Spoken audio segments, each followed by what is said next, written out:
The night howled like a wounded animal, whipping Abigail Lewis's shawl around her trembling shoulders as she stumbled through the darkness, one hand clutching her swollen belly. Tears streaked down her face, mingling with the first drops of rain that had begun to fall from the ominous sky above. 8 months pregnant and cast out into the cruel Wyoming wilderness of 1878, Abigail had nowhere to go, no one to turn to, and night was quickly consuming what little daylight remained. "Please," she whispered, though there was no one to hear her pleas. "Please, I need shelter." The wind carried her words away, scattering them across the vast, unforgiving landscape that stretched before her. The rolling plains that had seemed so beautiful in daylight now loomed threatening in the growing darkness. Abigail's feet ached from walking, and her back throbbed with pain that made her wonder if her time was coming sooner than expected. Only hours ago, she had been in the home of her late husband's brother, Thomas Lewis. After Matthew's death in a mining accident 3 months prior, his brother had reluctantly taken her in. But his wife, Eleanor, had never hidden her disdain for Abigail. The accusations had started small, missing items, spoiled food, but today, Eleanor had accused her of stealing a silver locket, a family heirloom. Despite Abigail's tearful denials, Thomas had believed his wife. With barely enough time to gather a small bundle of possessions, Abigail had been forced out the door, told never to return. A sharp contraction seized her abdomen, causing her to double over and cry out in pain. It was too early. The baby wasn't due for another month. Panic surged through her as she realized she might give birth alone in the wilderness. "God help me," she prayed, forcing herself to continue walking. The first real drops of rain began to fall in earnest now, and Abigail knew she needed to find shelter quickly. In the distance, she could make out what looked like a line of trees, perhaps a creek or small river ran through them, and she might find some protection from the elements there. With renewed determination, she trudged forward, her thin boots already soaked through from the wet grass. The rain came down harder, and another contraction gripped her, stronger than the first. Abigail bit down on her lip to keep from screaming, tasting blood as she did. The darkness was nearly complete now, save for the occasional flash of lightning that illuminated her path for brief, terrifying moments. During one such flash, Abigail saw that she was closer to the tree line than she'd thought, but the ground between her and potential shelter dipped into a steep ravine. In her condition, it would be dangerous to attempt the descent in the darkness. Another contraction came, and this time, Abigail couldn't help but cry out. The sound of her voice was swallowed by a crack of thunder so loud it seemed to shake the very ground beneath her feet. She fell to her knees, clutching her belly, wondering if this was how it would end her and her unborn child, alone in a storm. It was then that she saw a faint glow in the distance, bobbing like a beacon in the night. At first she thought it might be her imagination, a desperate mind creating hope where there was none. But as the light grew closer, she realized it was really a lantern, held aloft by a figure on horseback. "Hello," she called out, her voice weak against the storm. "Please help me." The rider seemed to hear her, for the light changed direction, moving toward her with purpose. As it drew nearer, she could make out the silhouette of a man on horseback, his hat pulled low against the rain, a heavy coat billowing around him. "Madam." The voice that called out was deep and concerned. "What in God's name are you doing out here in this weather?" Relief washed over Abigail, so profound that for a moment she couldn't speak. When the rider drew up beside her and held the lantern lower, she could see his face weathered but kind, with blue eyes that widened in shock when they took in her condition. I have nowhere to go," she managed to say before another contraction seized her, this one bringing her fully to the ground with a cry of pain. The man was off his horse in an instant, kneeling beside her in the mud. "How far along are you?" he asked, his voice calm despite the urgency in his eyes. 8 months, Abigail gasped. "But something's wrong, the pains are coming too fast." The stranger nodded grimly. "My ranch is about 2 miles from here. Can you ride?" Abigail wasn't sure, but she had no choice. "I can try." With surprising gentleness, the man helped her to her feet and then onto his horse.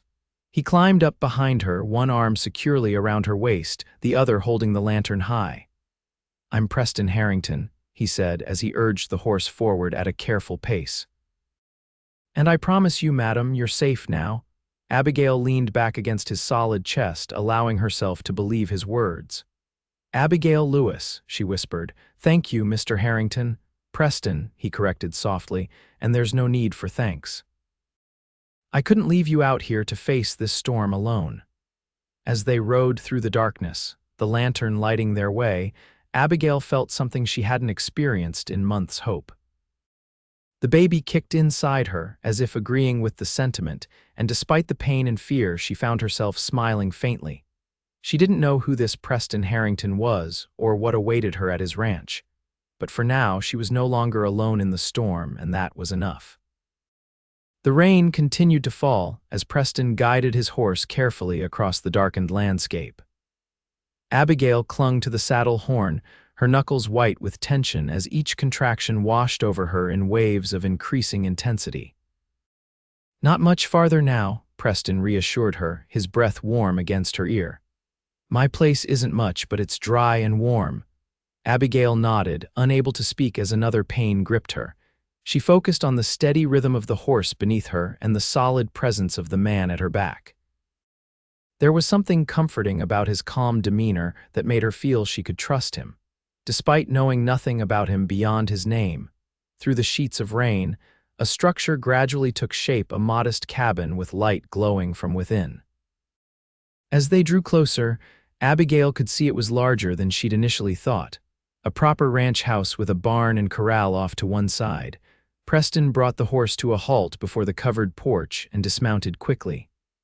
He reached up for Abigail, helping her down with careful hands. "Easy now," he murmured as her feet touched the ground.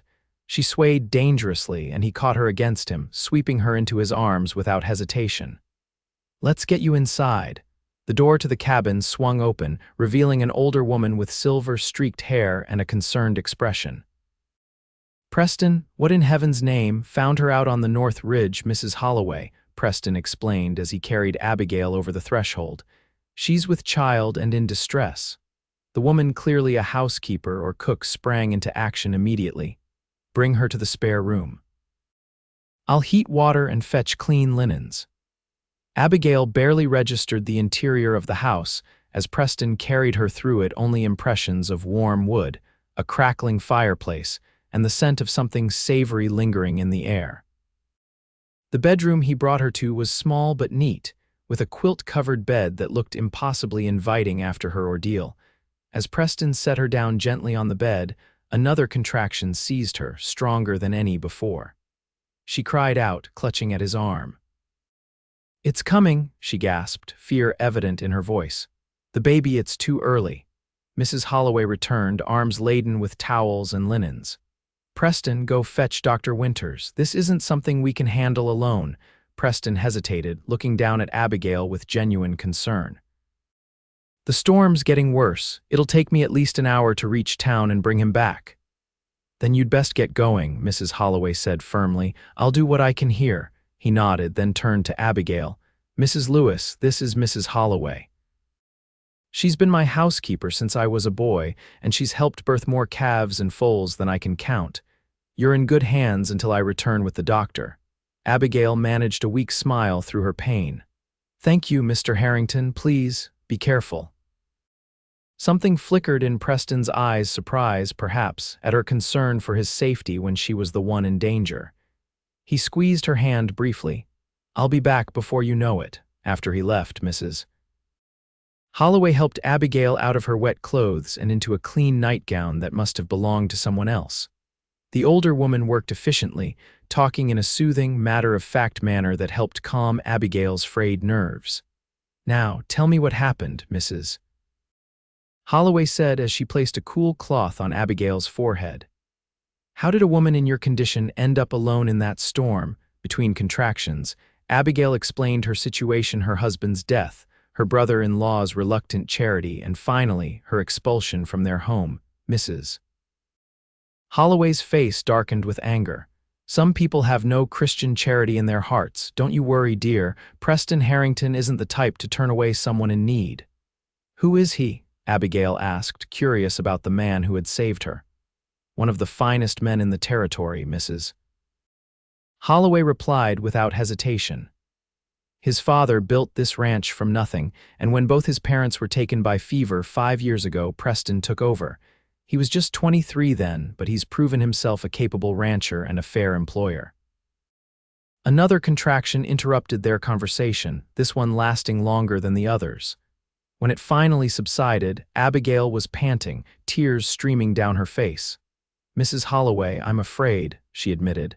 "What if something's wrong with the baby?" The older woman patted her hand. "You focus on breathing, child. Preston will bring the doctor and we'll see this through together." Outside, the storm raged on, wind howling against the windows like a living thing. Abigail thought of Preston riding through that tempest to bring help and silently prayed for his safe return. The hours crawled by, each contraction bringing Abigail closer to the edge of her endurance. Mrs. Holloway stayed by her side, offering comfort and practical assistance. As the night deepened, Abigail began to fear that the storm had worsened, preventing Preston from returning with the doctor. "He'll be here," Mrs. Holloway assured her, as if reading her thoughts. Preston Harrington has never broken a promise in his life. Just when Abigail thought she could bear no more, the sound of horses' hooves and men's voices penetrated the howling wind. Moments later, Preston burst into the room, followed by an older man carrying a medical bag. "Dr. Winters, thank God," Mrs. Holloway breathed. Preston's clothes were soaked through, his face pale with cold, but his eyes sought Abigail's immediately. "How is she?" "Holding on, Mrs. Holloway replied, "but the pains are coming faster now." The doctor moved to Abigail's side, his manner brisk but kind. "Mrs. Lewis, I'm Dr. Winters. Let's see what's happening with this baby of yours." Preston stepped back, clearly intending to leave the room, but Abigail called out to him. "Please stay," she said, surprising herself with the request. "You risked your life to bring help. I'd like you to know if it was worth it." A look passed between Preston and the doctor, who nodded slightly.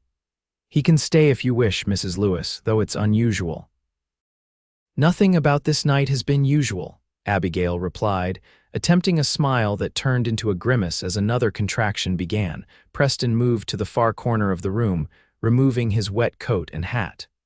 From there, he watched as Dr.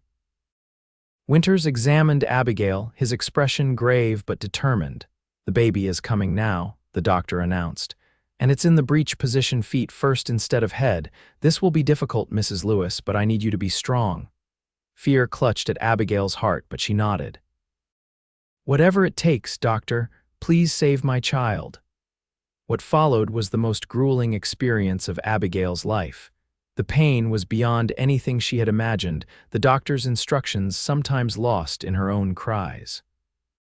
Through it all, she was vaguely aware of Preston's presence, steady, unwavering. At one point, when she thought she could endure no more, he moved to her side and took her hand, allowing her to crush his fingers as she pushed with all her might. "You're doing wonderfully," he told her, his voice a calm anchor in the storm of her pain. "Almost there." And then, finally, a different cry filled the room, the indignant wail of a newborn taking its first breath. Abigail collapsed back against the pillows, exhausted beyond measure but desperate to see her child. "A boy," Dr. Winters announced, his voice betraying his relief. "Small but strong." Mrs. Holloway efficiently cleaned and swaddled the infant while the doctor attended to Abigail. When at last the tiny bundle was placed in her arms, Abigail felt tears of joy streaming down her face.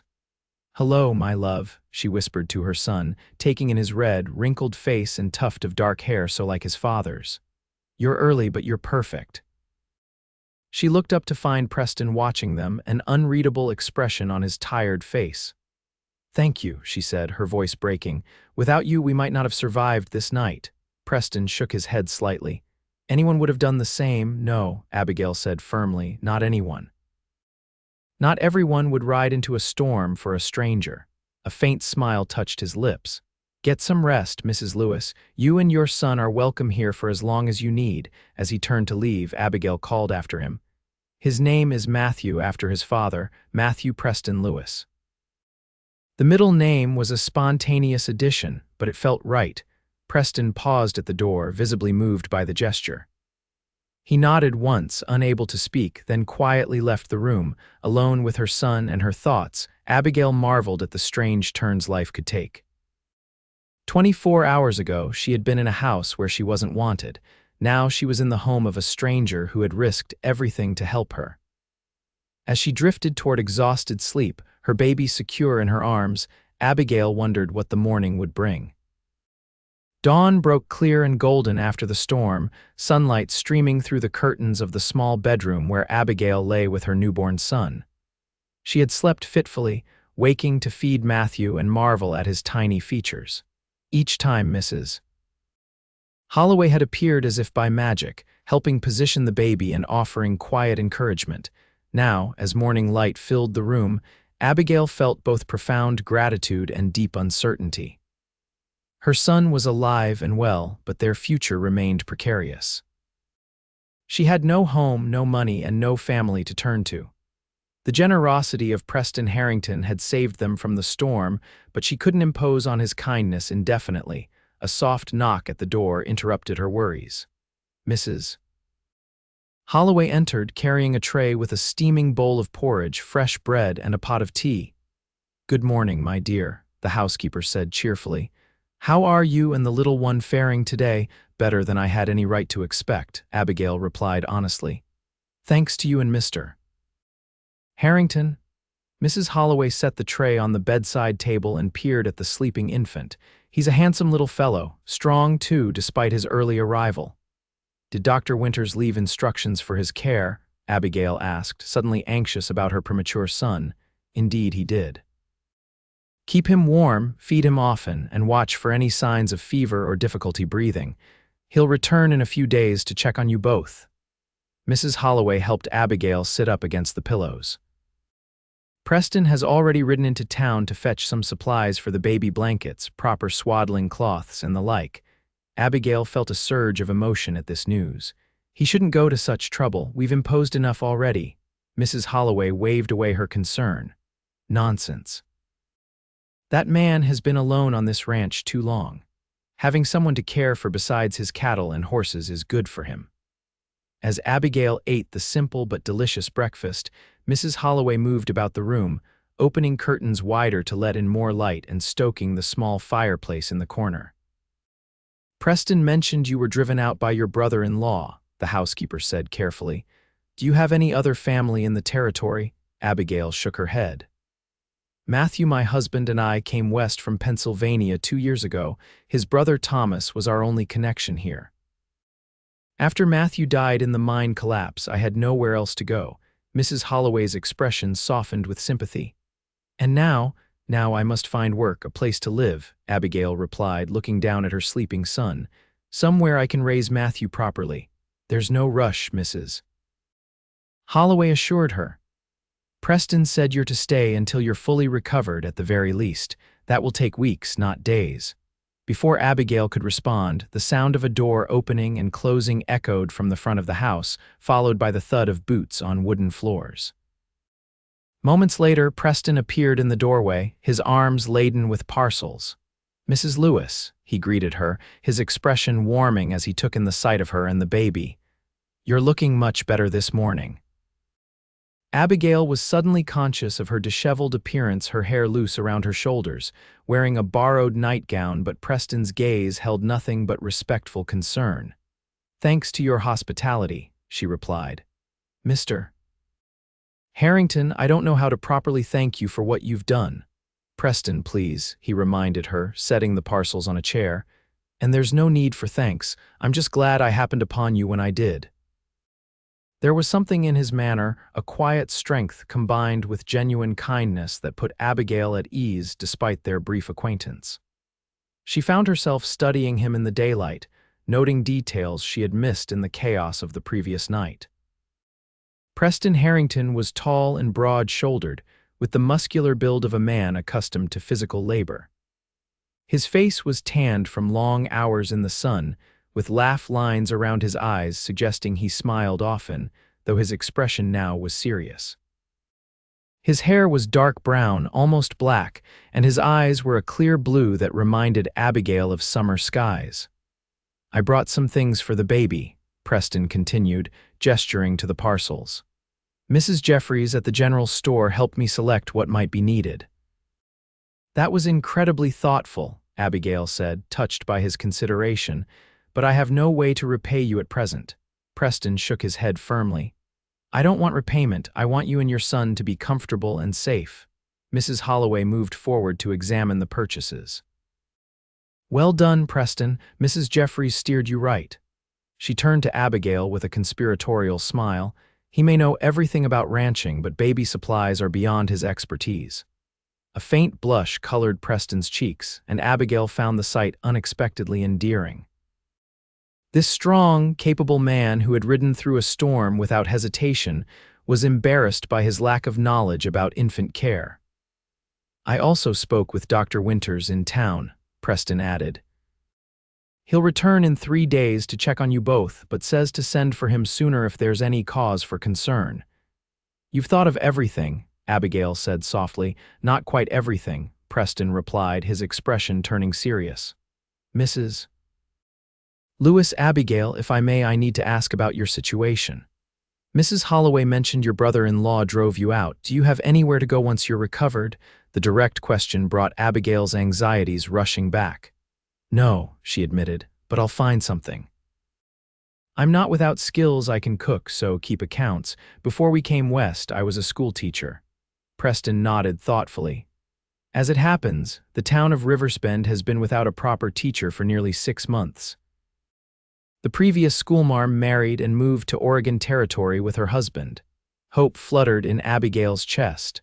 "Are you suggesting I might apply for the position?" "I'm on good terms with the town council," Preston said. "When you're stronger, I could speak to them on your behalf." The kindness of this offer, not just temporary shelter, but a path to independence, nearly overwhelmed Abigail. "Why would you do this for me?" she asked, her voice barely above a whisper. Preston was quiet for a moment, his gaze moving to the window where sunlight streamed in. "My mother always said that the measure of a person is how they treat those who can offer nothing in return." He looked back at Abigail, his expression earnest. "Besides, Riversbend needs a good teacher, and from what little I know of you, I believe you'd be excellent at it." Baby Matthew chose that moment to awaken, his tiny face scrunching up before he let out a surprisingly robust cry for one so small. The sound broke the intensity of the moment, and Abigail smiled as she lifted her son to her shoulder. There, little one," she soothed, patting his back gently. "You're making quite an impression on our host." Preston watched them with undisguised fascination. "He has a healthy set of lungs for such a small fellow." "That he does," Abigail agreed, a mother's pride evident in her voice. Mrs. Holloway, who had been quietly arranging the baby supplies, spoke up. "Preston, we should let Mrs. Lewis rest now. She's had quite enough excitement for one morning." Preston nodded, moving toward the door. "Of course, I'll be out with the cattle most of the day, but Mrs. Holloway will be here if you need anything." He paused, then added, "Welcome to Harrington Ranch, Abigail. I hope you and Matthew will be comfortable here." As he left, Abigail found herself watching the doorway long after he had gone, a strange new feeling taking root alongside her gratitude, a feeling she wasn't quite ready to examine too closely. The days that followed established a rhythm of recovery for Abigail and her son. Matthew proved to be a remarkably good-natured baby, despite his premature arrival. Dr. Winters returned as promised and pronounced the infant thriving against all odds, which Abigail took as the highest praise. Preston maintained a respectful distance, busy with the demands of the ranch, but each evening he would inquire after her health and Matthew's progress. Their conversations gradually extended beyond polite inquiries, revealing a man of surprising depth and thoughtfulness. Abigail learned that Preston had attended college back east before his parents' deaths called him home to take over the ranch. He spoke knowledgeably about literature, history, and current affairs, clearly valuing education as much as practical skills. For his part, Preston seemed genuinely interested in Abigail's past her childhood in Pennsylvania, her brief career as a teacher, and her marriage to Matthew Lewis. "He was a good man," Abigail told Preston one evening as they sat in the ranch house's comfortable parlor, baby Matthew sleeping in a makeshift cradle nearby. "Kind and hardworking. The mine collapse was so sudden dozens of men lost in an instant." Preston's face was grave. "I remember when it happened, the whole territory mourned. Did the mining company provide for the widows?" Abigail's expression tightened. "They offered a pittance barely enough for burial expenses. That's when Thomas invited me to stay with them, though I think it was more out of obligation than compassion." "And then they accused you of theft to be rid of you," Preston said, a rare edge of anger in his voice. "Eleanor never wanted me there," Abigail sighed. "The locket was merely a convenient excuse."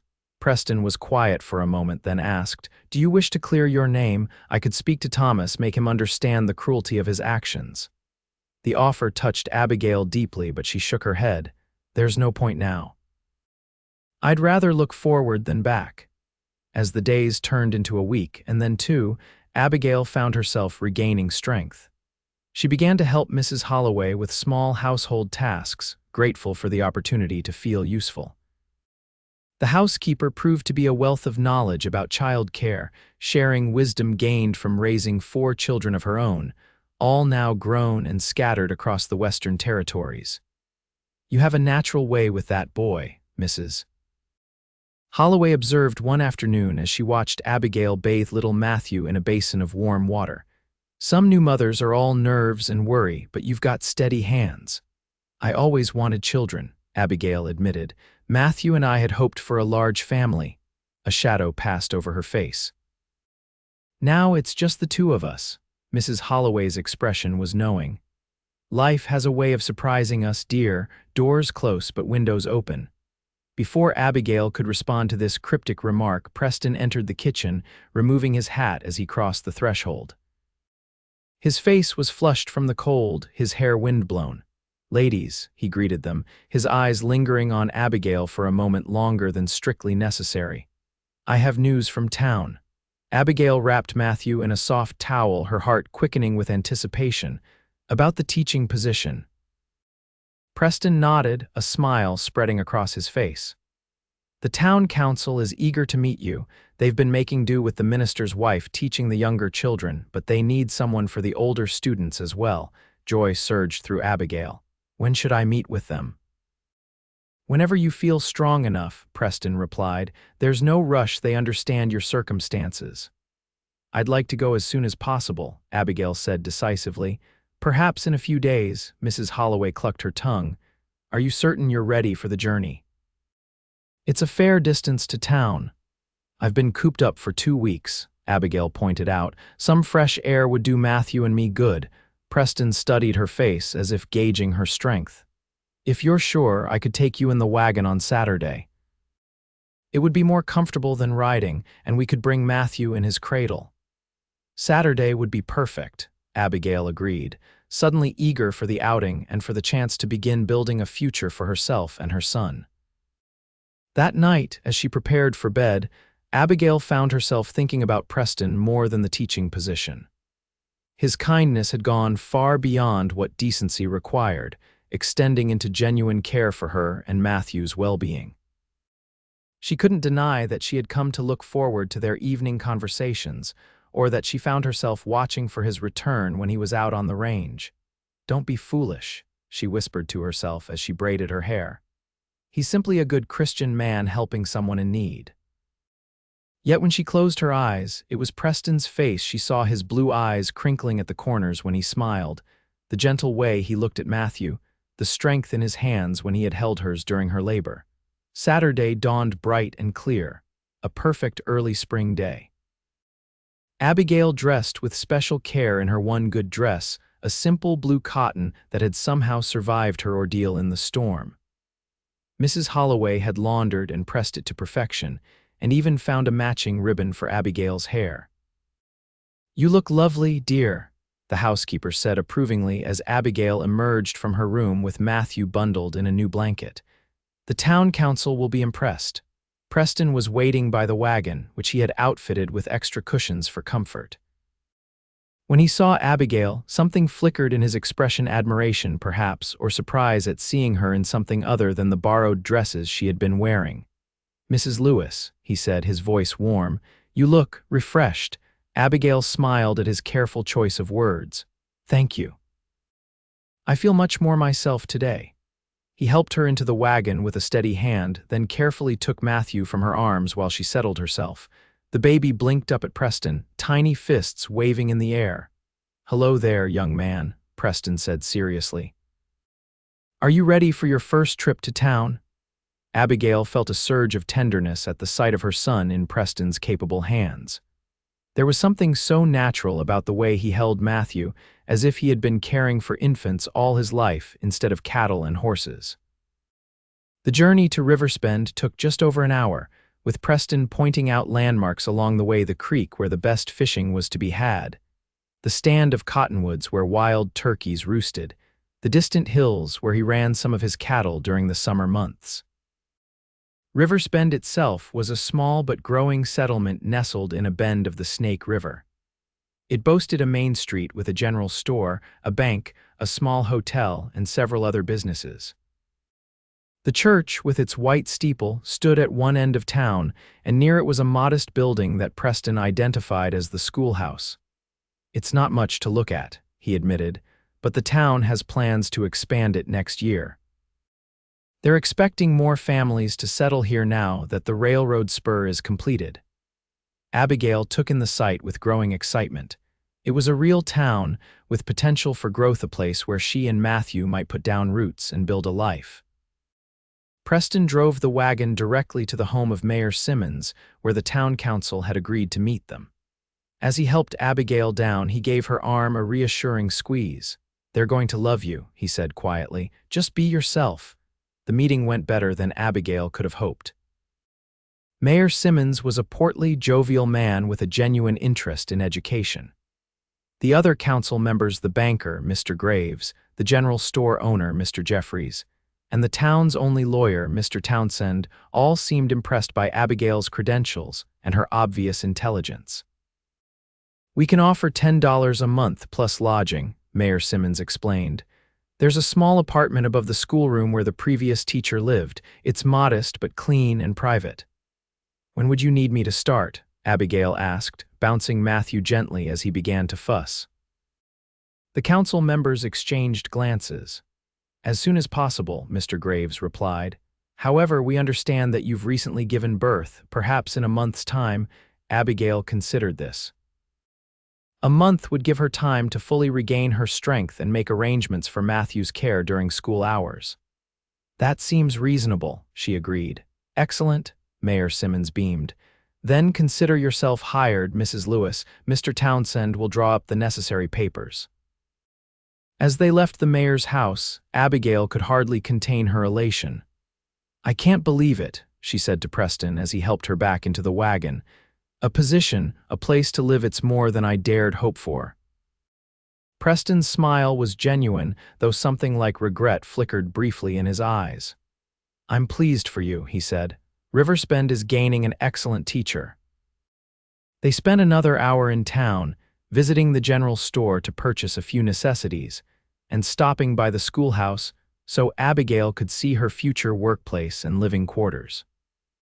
The apartment was indeed small, just 2 rooms, but it was clean and bright, with windows overlooking the town and the river beyond. "It will be perfect for Matthew and me," Abigail declared, already envisioning where she would place the few possessions she had. As they drove back to the ranch in the late afternoon sunshine, Abigail found herself filled with conflicting emotions. Joy at her new position and the independence it would bring, but also a strange reluctance to leave Harrington Ranch to leave Preston and Mrs. Holloway, who had become so important to her in such a short time. "A penny for your thoughts," Preston said, breaking the comfortable silence that had fallen between them. Abigail smiled. "They're worth far less than that, I'm afraid, just contemplating changes." Preston nodded, his eyes on the road ahead. "Change can be frightening, even when it's for the better." Yes, Abigail agreed softly, and it's not just the change itself, but leaving people who have come to matter. Preston's hands tightened on the reins. Riverspend isn't far from the ranch, he said after a moment, and you'll always be welcome to visit. Thank you, Abigail replied, wondering why his words, kind as they were, left her feeling oddly disappointed.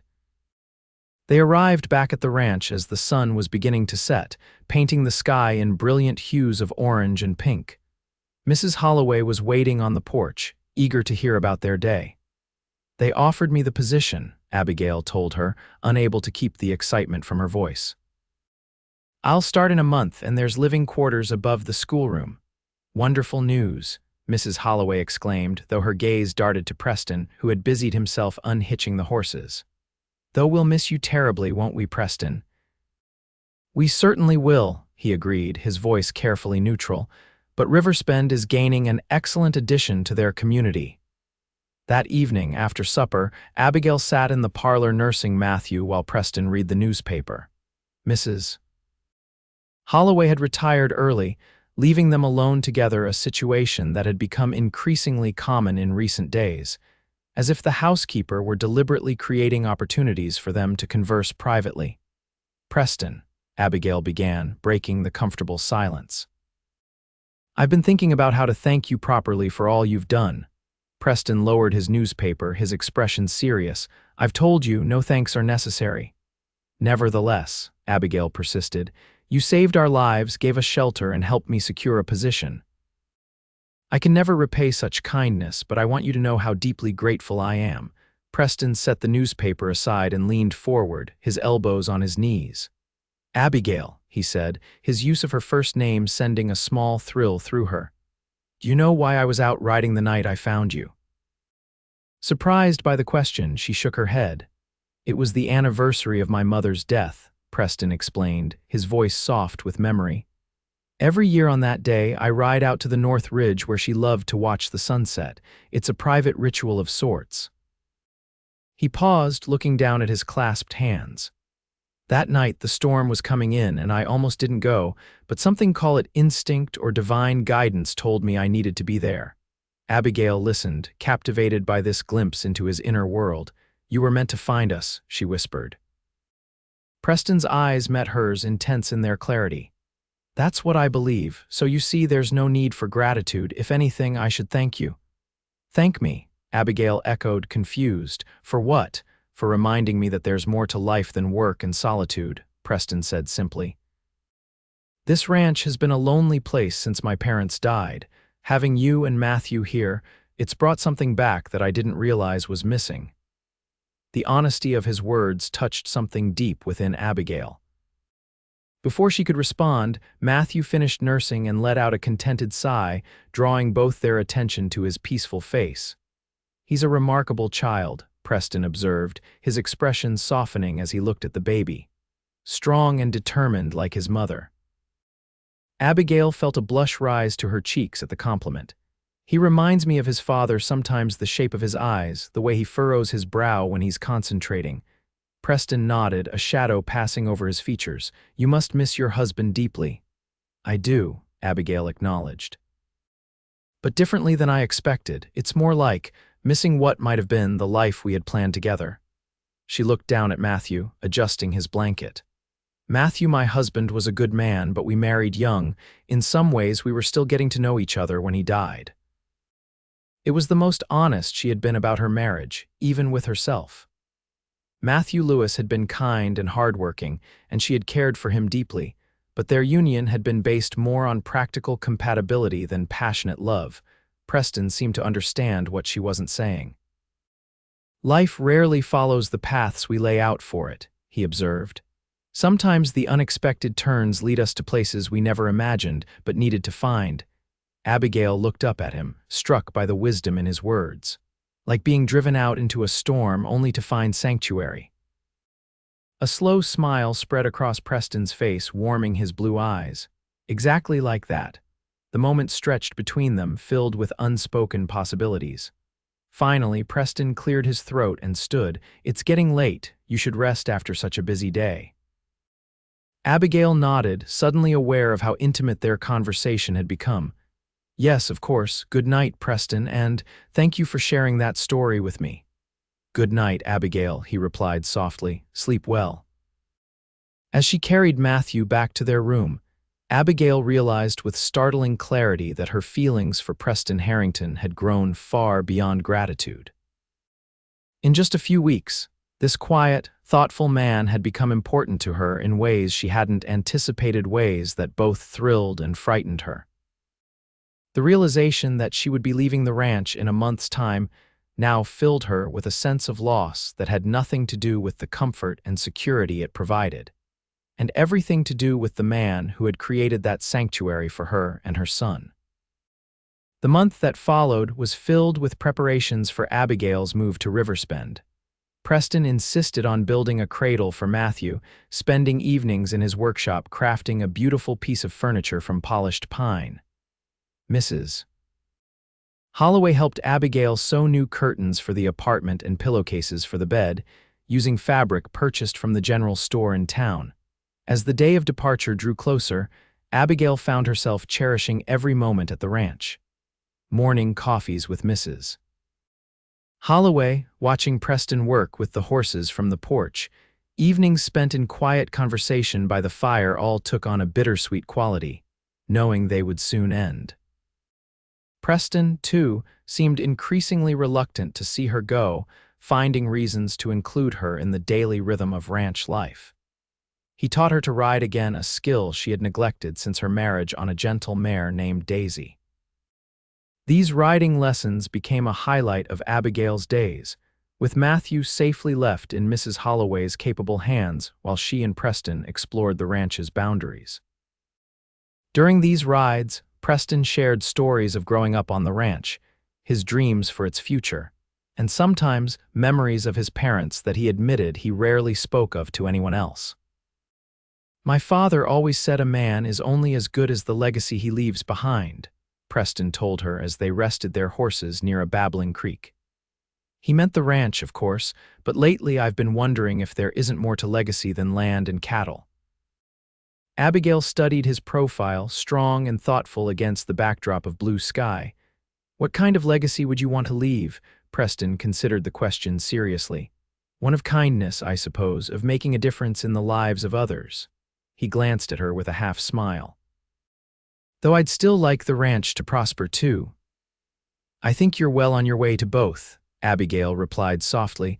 Such moments of connection were becoming more frequent, and with them, a growing tension unacknowledged but palpable whenever they were alone together. Abigail found herself noticing small details about Preston.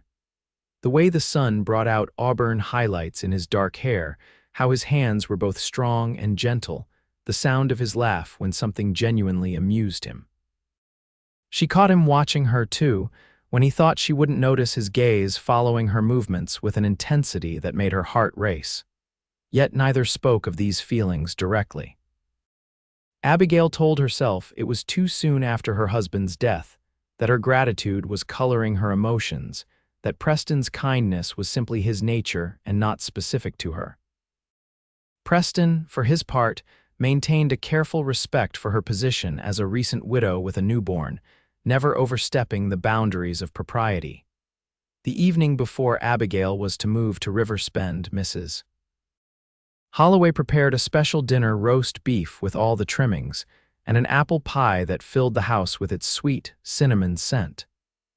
The meal was both celebration and farewell, with even baby Matthew seeming to understand the significance of the occasion, behaving angelically throughout.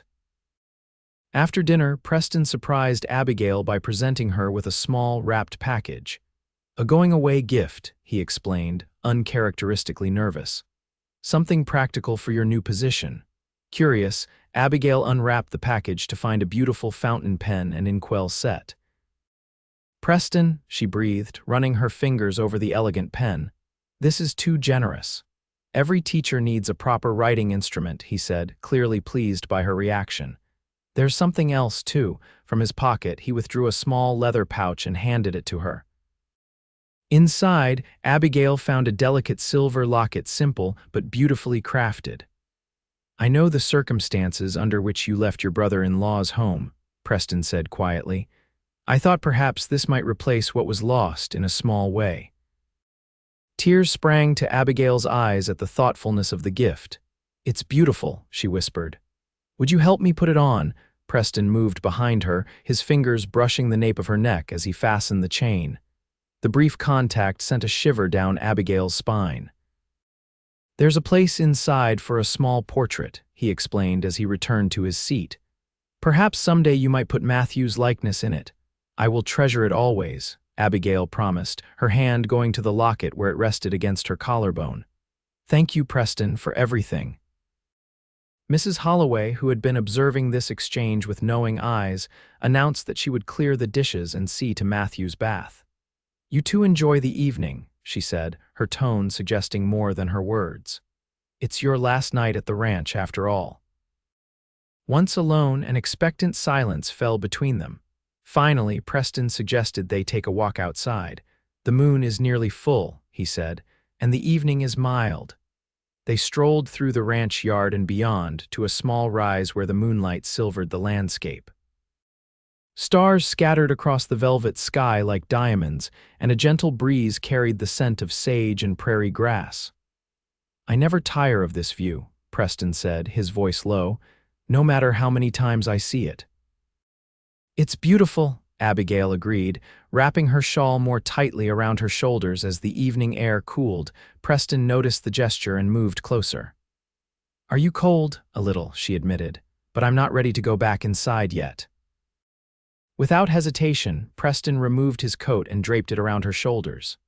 The warmth of the garment, combined with his lingering scent leather soap, and something uniquely him enveloped her comfortingly. Better? He asked, his face close to hers in the darkness. Yes, Abigail whispered, suddenly aware of how alone they were beneath the vast sky. Preston didn't step away as propriety might have dictated. Instead, he remained close, his eyes searching hers in the moonlight. Abigail, he began, his voice deeper than usual. I've been wanting to tell you something, but I've been hesitant, given your circumstances. Abigail's heart began to race. What is it? Preston took a deep breath. These past weeks, having you and Matthew at the ranch, it's changed something in me. Or perhaps awakened something that was dormant. He paused, choosing his words carefully. I know you're still mourning your husband, and I respect that.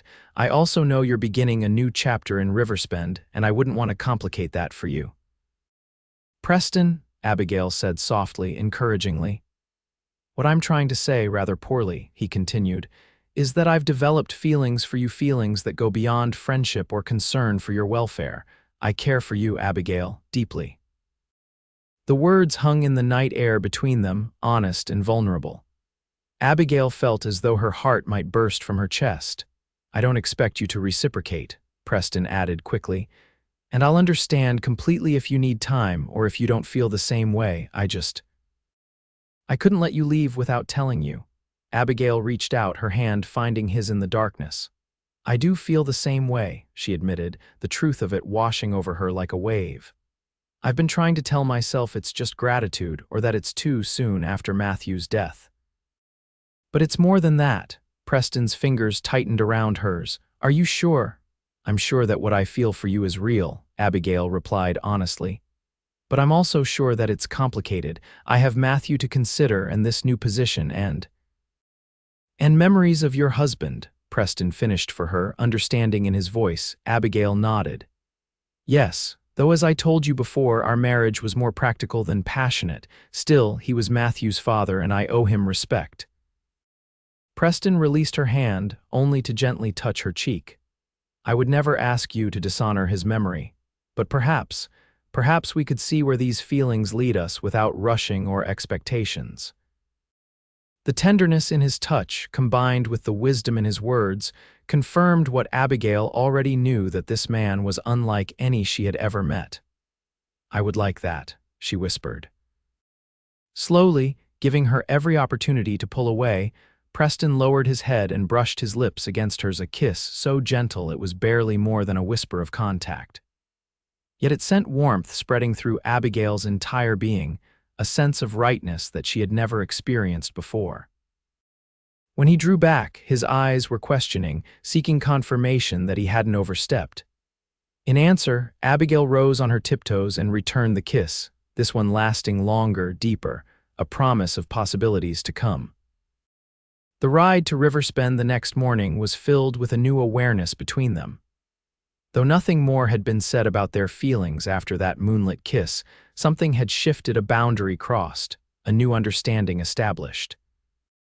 Preston had loaded the wagon with Abigail's few possessions, including the beautiful cradle he had made for Matthew and the trunks of clothing and household items that had been purchased for her new life. The baby was securely nestled in a basket padded with soft blankets, contentedly watching the world go by. Mrs. Holloway had tearfully embraced Abigail before they left, extracting promises of frequent visits. "Don't be a stranger," she had insisted. "This ranch needs a woman's touch more than you know." Now, as they approached the outskirts of Riverspend, Abigail felt a curious mixture of excitement and trepidation. The schoolhouse came into view, its simple white structure gleaming in the morning sun. "Are you nervous?" Preston asked, sensing her tension. "A little," Abigail admitted. "It's been a while since I taught, and never with a baby to care for at the same time." Preston nodded thoughtfully. "The women of Riverspend will help, I'm sure, Mrs. Jeffries at the general store has 5 grown children. She's always saying how she misses having little ones around." "That's kind of her," Abigail said, though the thought of leaving Matthew with strangers, even well-meaning ones, made her anxious. As if reading her thoughts, Preston added, "And I'll ride in as often as I can. If you ever need anything at all, you just send word to the ranch."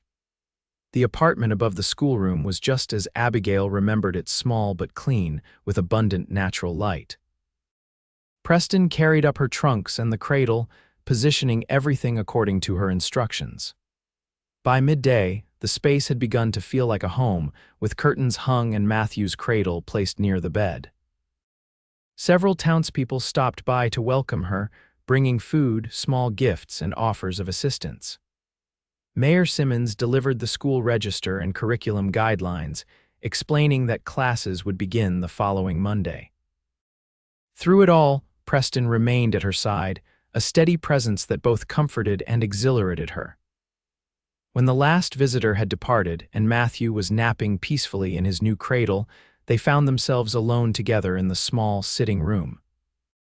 "You seem to have charmed the entire town already," Preston observed with a smile. "Mrs. Jeffries is particularly taken with Matthew." "Everyone has been so kind," Abigail agreed.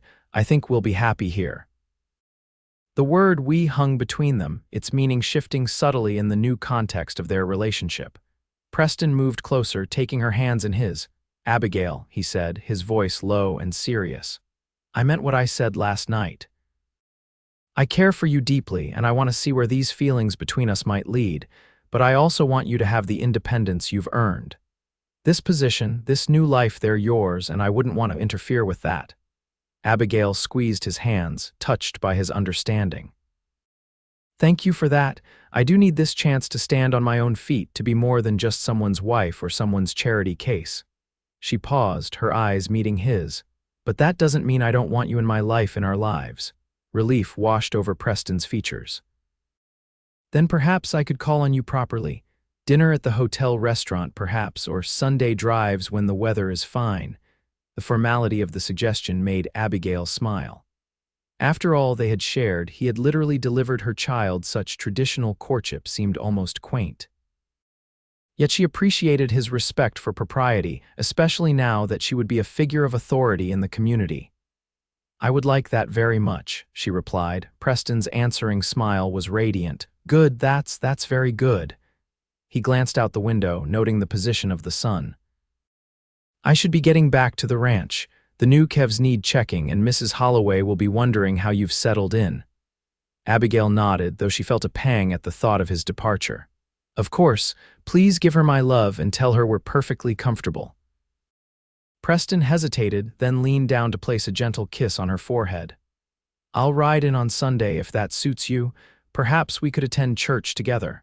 "Sunday would be perfect," Abigail agreed, already looking forward to seeing him again. After he left, Abigail moved to the window, watching as he loaded his now empty wagon and drove away. She felt a curious mixture of emotions: sadness at his departure, excitement about her new position, and a warm glow of hope for what might develop between them. Matthew's soft cooing drew her attention back to the present. Moving to the cradle, she lifted her son into her arms, marveling at how he had grown in the weeks since his birth. "Well, little one," she said softly, "here we are in our new home. It's a fresh start for both of us." As if in agreement, Matthew gazed up at her with wide, trusting eyes. In that moment, Abigail felt a surge of determination. She would make this work for Matthew, for herself, and perhaps for the future she glimpsed in Preston Harrington's blue eyes. The first weeks in Riverspend were a whirlwind of activity for Abigail. Teaching during the day while caring for Matthew in the evenings required all her energy and ingenuity. Fortunately, the townspeople proved as helpful as Preston had predicted. Mrs. Jeffries was delighted to mind Matthew during school hours, refusing payment beyond the occasional fresh baked pie or loaf of bread. The schoolchildren themselves presented a range of challenges and joys. 23 students ranging in age from 6 to 16 filled the one-room schoolhouse, their educational backgrounds as varied as their personalities. Some, like 12-year-old Emma Townsend, the lawyer's daughter, were eager learners who had clearly benefited from previous teaching.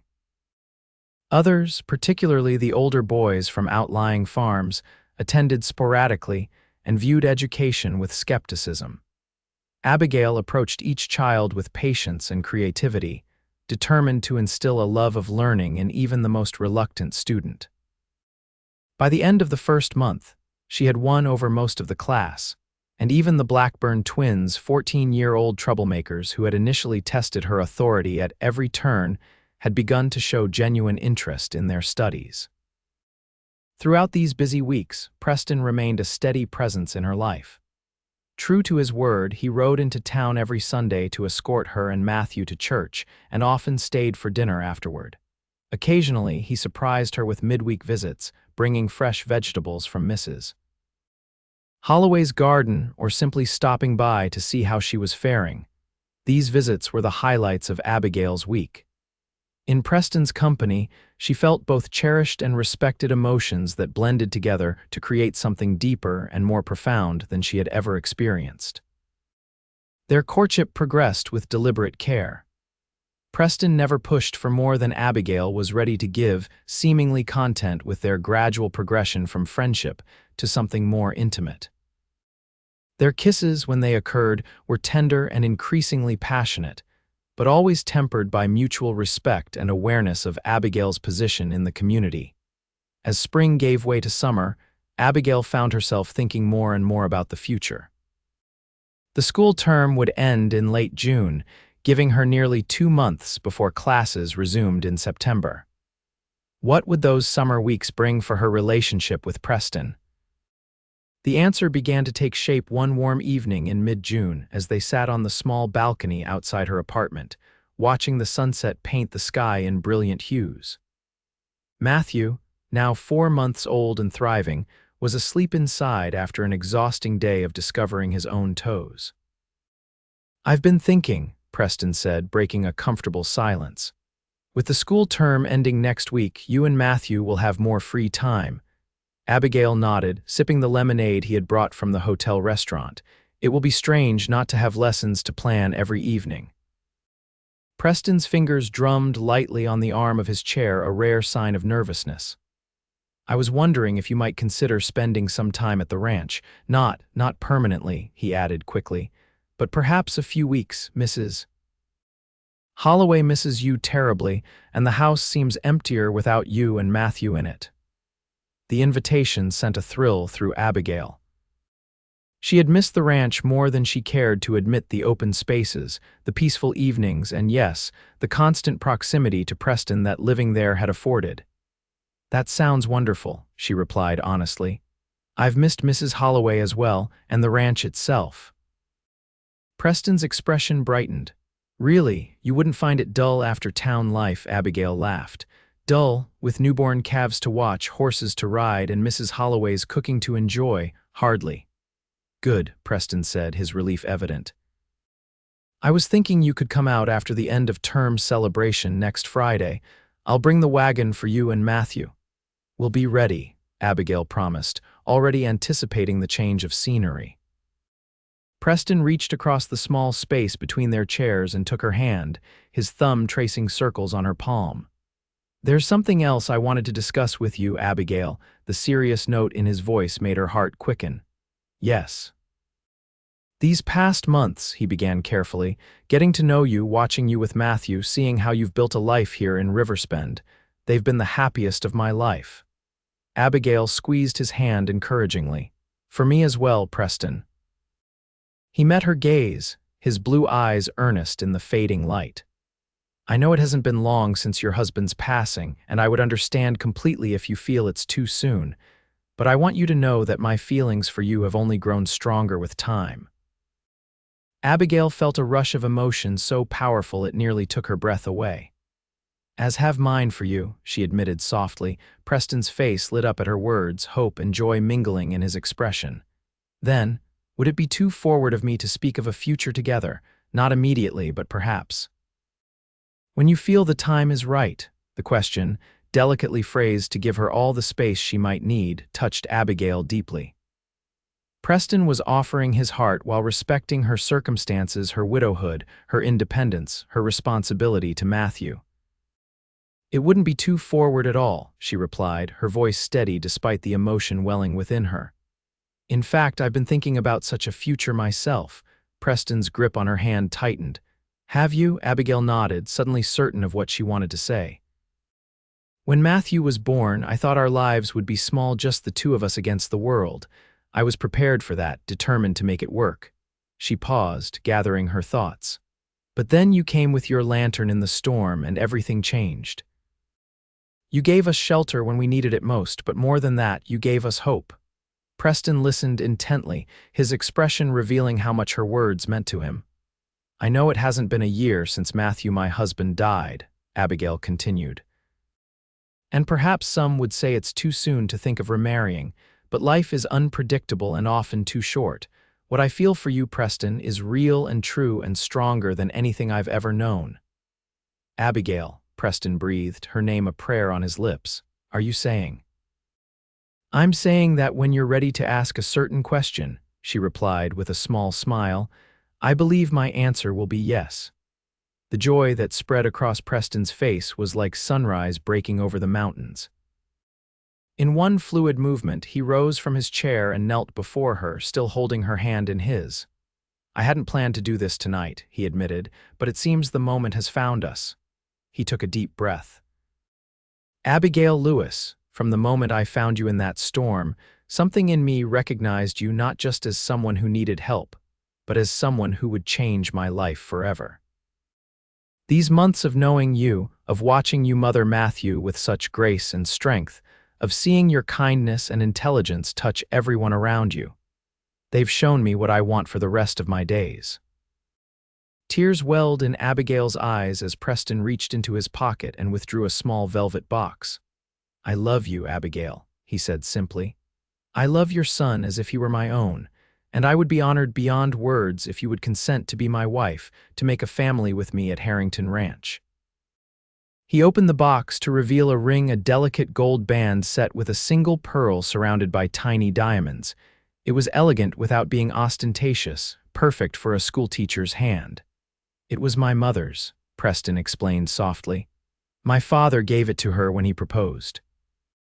They had 30 years of happiness together, and I believe they would be pleased to see it on your finger. Emotion overwhelmed Abigail, tears spilling down her cheeks. Yes, she whispered, then more firmly, yes, Preston, I will marry you. With trembling fingers, Preston slipped the ring onto her hand, then rose to his feet, pulling her up with him. His arms encircled her waist, drawing her close as his lips found hers in a kiss that sealed their promise to one another. When they finally parted, both breathless and smiling, Abigail rested her forehead against his chest, listening to the steady beat of his heart. When? Preston asked softly, his hand stroking her hair. When would you like to be married? Abigail considered the question.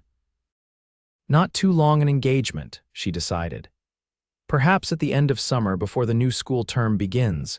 That would give us time to prepare and for the town to become accustomed to the idea. Preston nodded, clearly pleased by her suggestion. End of summer it is, and afterward. Will you still want to teach? The question was asked without pressure, genuinely seeking her preference. It was one of the countless ways Preston showed his respect for her independence, and Abigail loved him all the more for it. Perhaps for the coming year, she replied thoughtfully. I've made a commitment to the town and I'd like to honor it, but after that, I think I might prefer to focus on our family. She looked up at him shyly. Perhaps expanding it if you're amenable. Preston's eyes darkened with emotion. More than amenable, he assured her, his voice husky.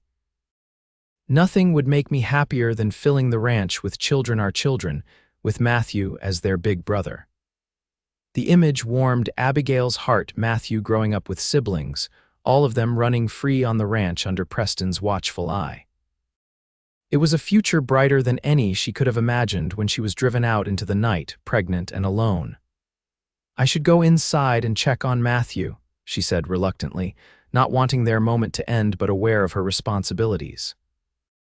Preston nodded, releasing her but keeping hold of her hand.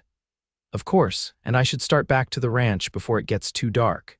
He hesitated, then added, May I tell Mrs. Holloway our news when I return? She'll be overjoyed. Please do, Abigail agreed with a smile.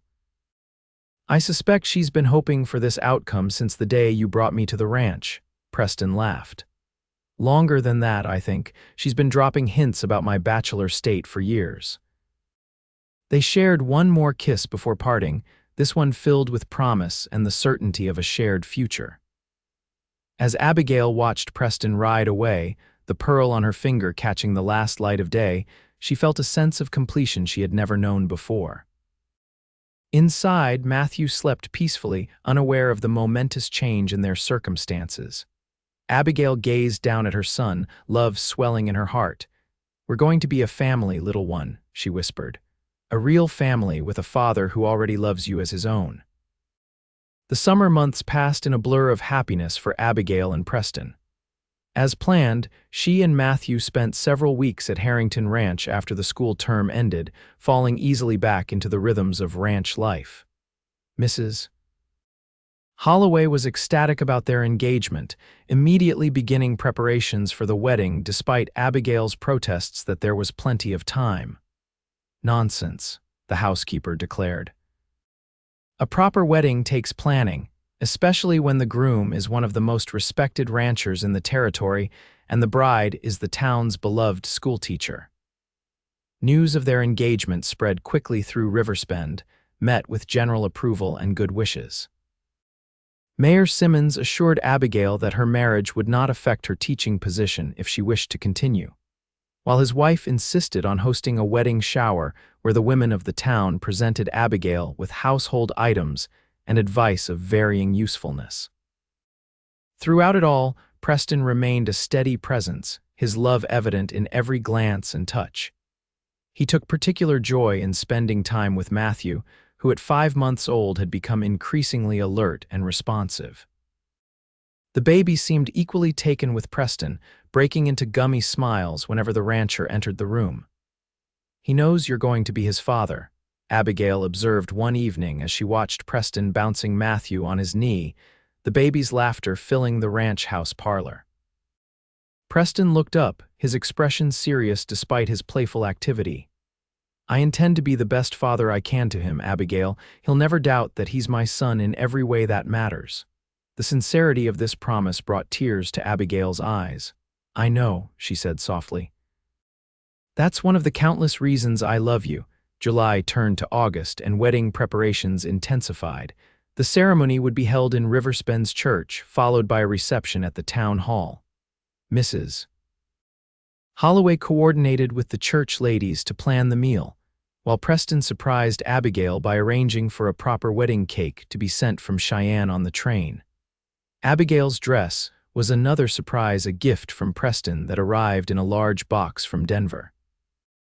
The gown was simple but elegant, ivory silk with delicate lace at the collar and cuffs. When she tried it on for the first time, Mrs. Holloway pronounced it perfect through happy tears. How did you know my size? Abigail asked Preston when she thanked him for the extravagant gift. He grinned, looking boyish despite his 30 years. I may have enlisted Mrs. Holloway's help. She's quite observant about such things. As the wedding day approached, Abigail found herself reflecting on the remarkable journey that had brought her to this point. Less than a year ago, she had been a grieving widow, cast out and alone, facing the birth of her child with no support. Now she was preparing to marry a man who cherished her, surrounded by a community that had embraced her as one of their own. The day before the wedding, Abigail sat on the porch of Harrington Ranch, watching the sunset while Matthew napped in his cradle beside her. Preston had gone into town for last-minute errands, and Mrs. Holloway was busy in the kitchen preparing a special dinner for their last evening before becoming husband and wife. "Mind if I join you?" came a deep voice, startling Abigail from her reverie. She looked up to see Preston standing at the edge of the porch, earlier than expected and holding something behind his back. "Of course," she smiled, patting the space beside her on the swing. "I thought you'd be in town longer." Preston settled beside her, the swing creaking gently under their combined weight. "I finished my business quicker than expected, and I wanted to give you something before tomorrow's festivities begin." From behind his back, he produced a rectangular package wrapped in brown paper and tied with string. "Another gift?" Abigail asked, touched by his generosity. "Preston, you've already done so much." "This one is special," he said, a hint of nervousness in his voice. "Open it." Curious, Abigail untied the string and carefully removed the paper.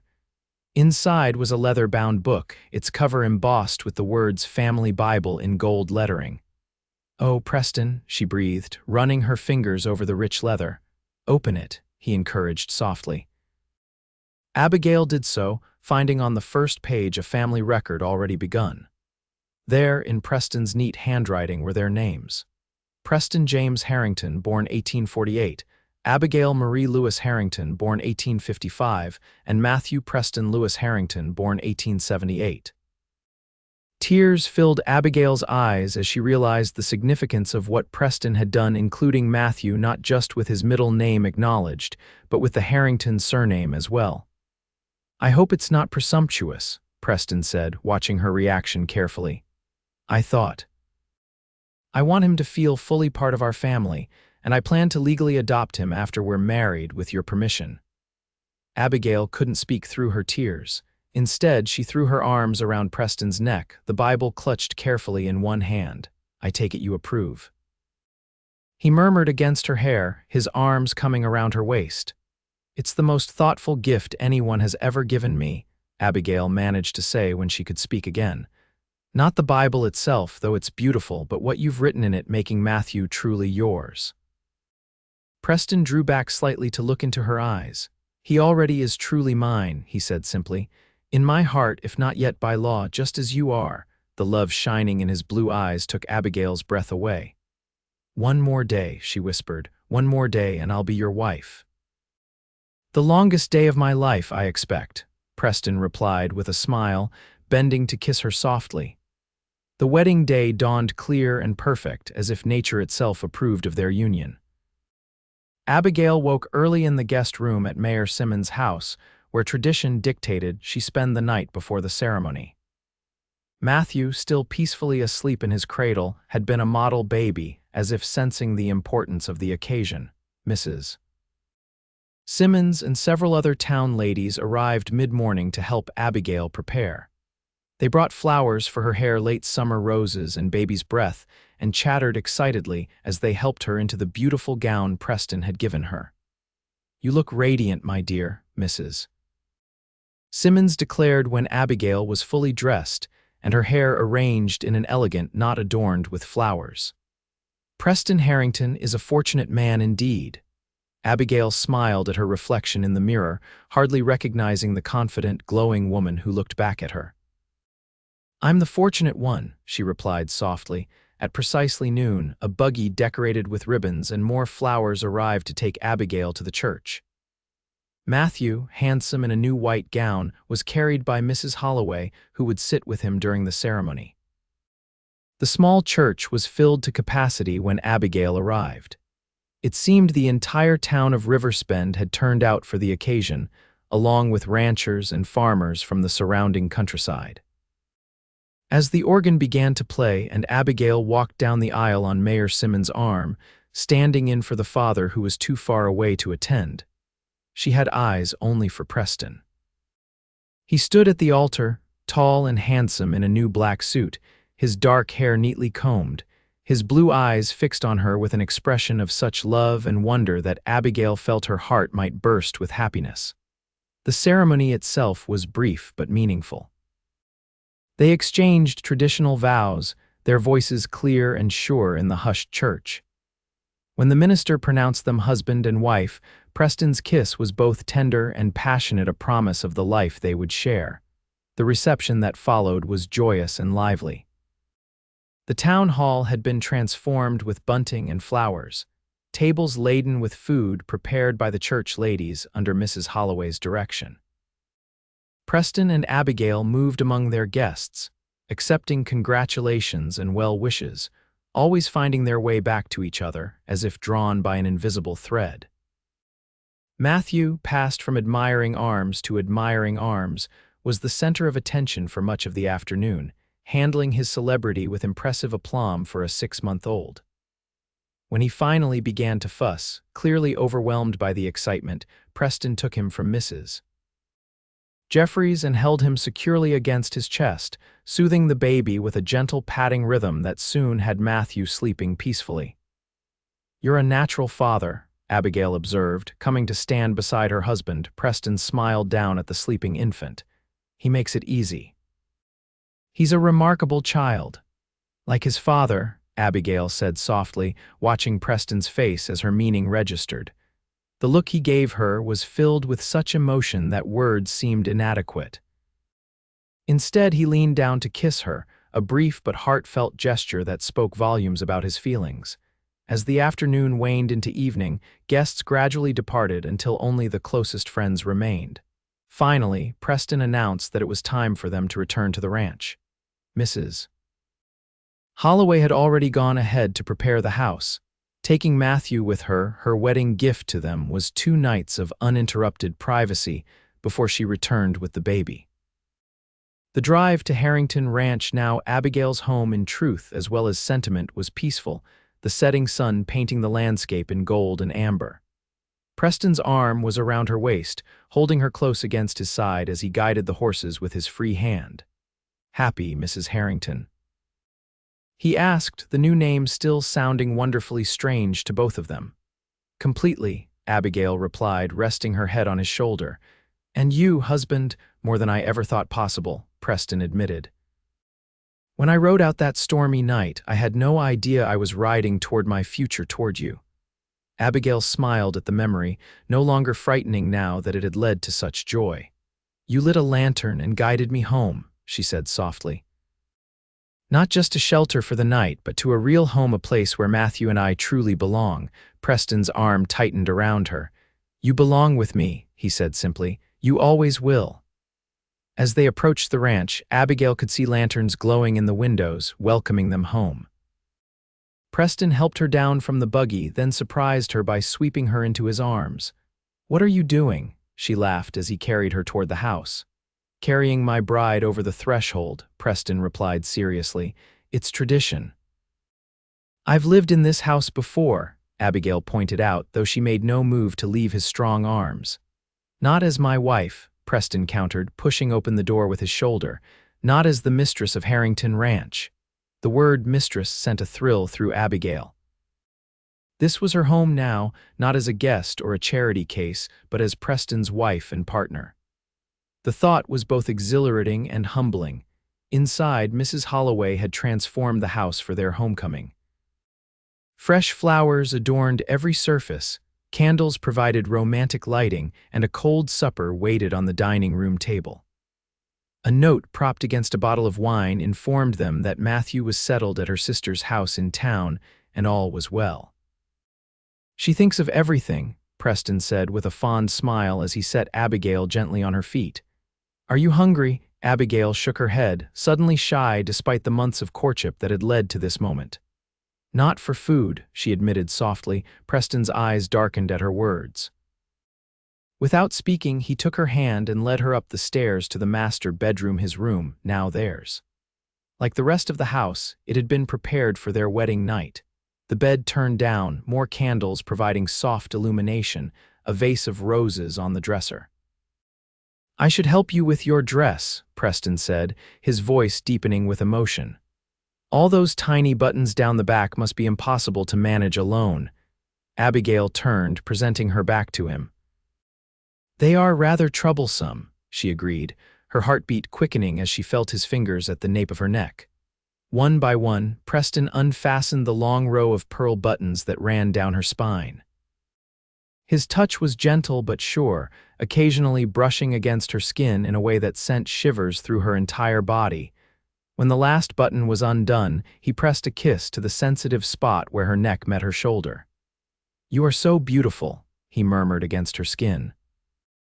Abigail turned in his arms, her dress loosened but still modestly in place. "I love you, Preston Harrington," she whispered, reaching up to caress his face, "with all that I am." "And I love you, Abigail Harrington," he replied, the name still new and wondrous on his tongue. More than words can express. Their lips met in a kiss that began tenderly but quickly deepened into something more passionate, more urgent. Abigail felt herself being swept away by sensations both familiar and entirely new. Familiar, because she had known physical love before, but new because what she felt for Preston transcended anything in her experience. With reverent hands, Preston helped her out of her wedding gown, carefully laying it aside before turning his attention back to his bride. Abigail, emboldened by his obvious admiration, helped him remove his own formal attire until they stood before each other with nothing left to hide. What followed was a revelation to Abigail, a joining of bodies that was also a joining of souls. Preston was both passionate and gentle, attentive to her every response, guiding her toward pleasures she had never known existed. When they finally lay spent in each other's arms, their breathing gradually slowing, Abigail felt a sense of completion that went beyond the physical. "You're crying," Preston observed, brushing a tear from her cheek with his thumb. "Did I hurt you?" "No," Abigail assured him quickly. "These are happy tears. I never knew it could be like this." Understanding dawned in Preston's eyes, followed by a fierce protectiveness. "It should always be like this between us," he said softly, "an expression of love, not just duty." Abigail nestled closer to him, her head finding its perfect place on his shoulder. "I think I began falling in love with you that very first night," she confessed, "when you appeared out of the darkness with your lantern, like an answer to a prayer I hadn't even known how to form." Preston's arms tightened around her. "I knew there was something special about you even then, covered in mud, in labor, and still thinking to thank me for stopping." He pressed a kiss to her forehead. "But I think I truly fell in love watching you with Matthew those first days. Your strength, your gentleness with him, you amazed me." They talked late into the night, sharing memories and dreams for the future, interspersed with tender moments of physical connection that seemed to deepen with each occurrence. When they finally drifted toward sleep, Abigail felt more complete, more at peace than she had ever been. "Good night, wife," Preston murmured, his voice thick with contentment. "Good night, husband," Abigail replied, the word a blessing on her lips as she closed her eyes. The years that followed brought a fullness of life that Abigail could never have imagined during that desperate night when she had been driven out, pregnant and alone.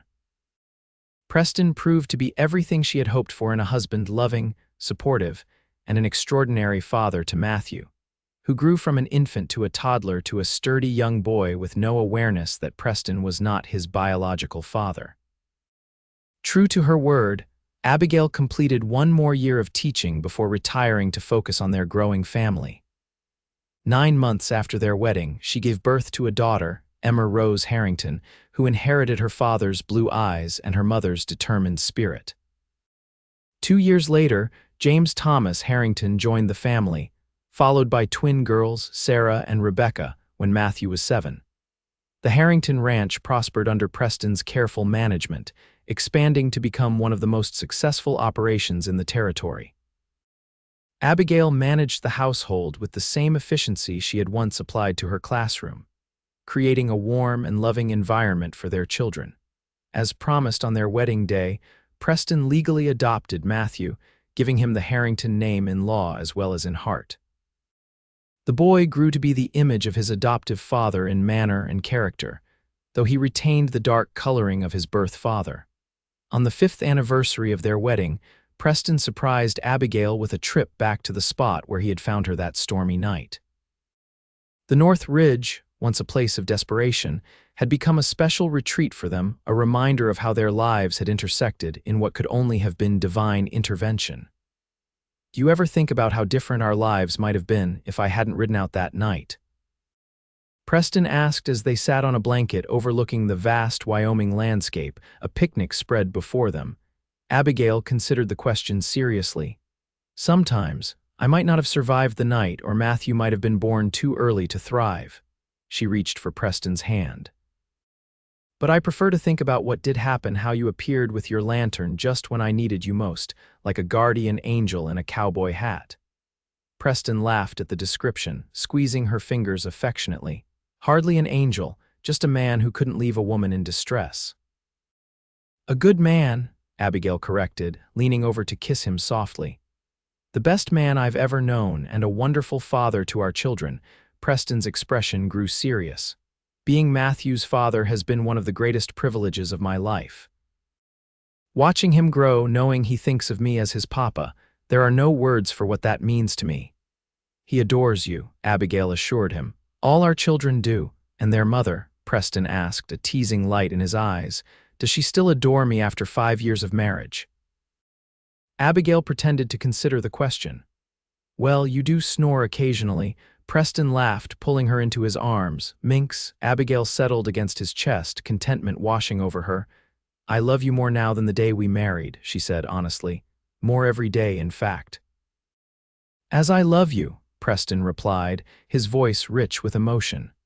You and our children are everything to me. As they sat together on the ridge where their story had begun, Abigail reflected on the strange and wonderful path her life had taken. From the darkest night of her life had come a dawn brighter than she could have imagined, a loving husband, healthy children, a home filled with laughter and warmth. Preston had done more than light a lantern and guide her to shelter that stormy night. He had illuminated a future of love and belonging, a path to happiness that continued to unfold before them with each passing day. In the distance, thunder rumbled, a summer storm approaching but not yet upon them. Preston gathered their picnic things, helping Abigail to her feet with the same gentle strength he had shown that first night. We should head back before the rain comes, he said, glancing at the darkening sky. Abigail nodded but paused for a moment to look out over the land that had become her home. Thank you, she said softly. Preston, securing their basket to his saddle, looked up. For what? For finding me that night, Abigail replied simply. For bringing me home. Understanding dawned in Preston's blue eyes, understanding of all she meant by those simple words. He moved to her side, drawing her close against him as the first drops of rain began to fall. Always, he promised, his voice a vow renewed. I will always find you, Abigail. I will always bring you home. Together, they mounted their horses and rode back toward Harrington Ranch, where their children waited, where their life together continued to unfold, a life born from darkness but lived in light. A love story written in the stars of the Wyoming sky and in the hearts of a woman once lost and the cowboy who had guided her home.